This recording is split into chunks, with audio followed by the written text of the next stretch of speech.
Hey, what's up mga kaballers? Maligayang pagbabalik sa aking channel.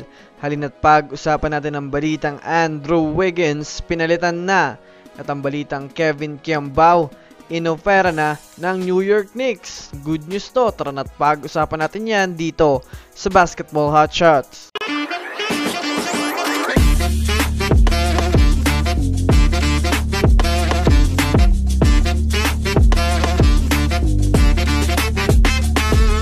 Well, una nga muna natin pag-usapan ngayon mga kaballers ang mainit na balita patungkol sa ating kababayan na si Kevin Kiambao.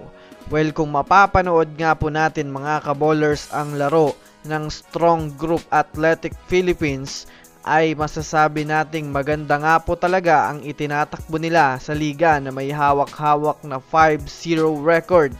Pinangungunahan naman nga ito ni na Dwight Howard, Andre Blatch, Andre Robertson, Moore Mackenzie at Kevin Kiambao. Ngunit sa kasalukuyan nga po mga kaballers ay may isa na namang balita ang kumakalat ngayon na na-scout at ino-ofera na nga daw si Kevin Kiambao ng kupunan ng New York Knicks.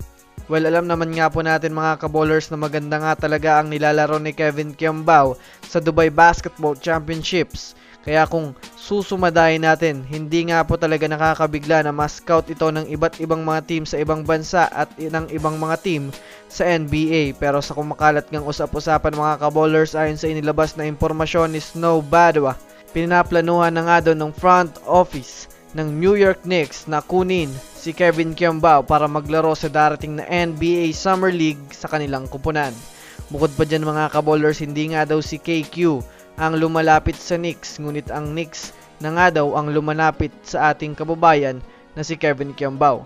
Kaya malinaw na nga po mga kaballers na kay Kevin Kiambao pa rin nga po ang magiging desisyon sa ino-offer ng New York Knicks sa kanya.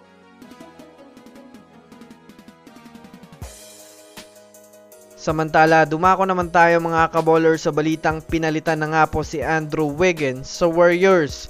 Well, alam naman nga po natin mga kaballers na nag-i-struggle nga itong si Andrew Wiggins sa Warriors at hindi na masyadong napapakinabangan sa opensa.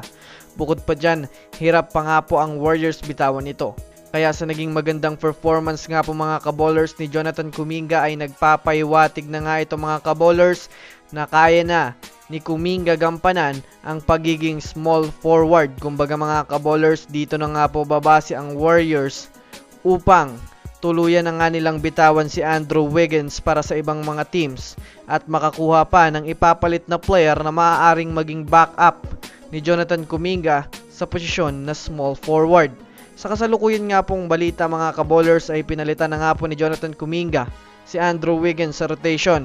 Nakapagdesisyon na rin nga po si Coach Steve Kerr na maging backup na lang muna itong si Andrew Wiggins dahil na rin kailangan nga talaga ni Jonathan Kuminga mas mabigyan ng pansin upang mas lalo pa nga po itong gumaling sa laro.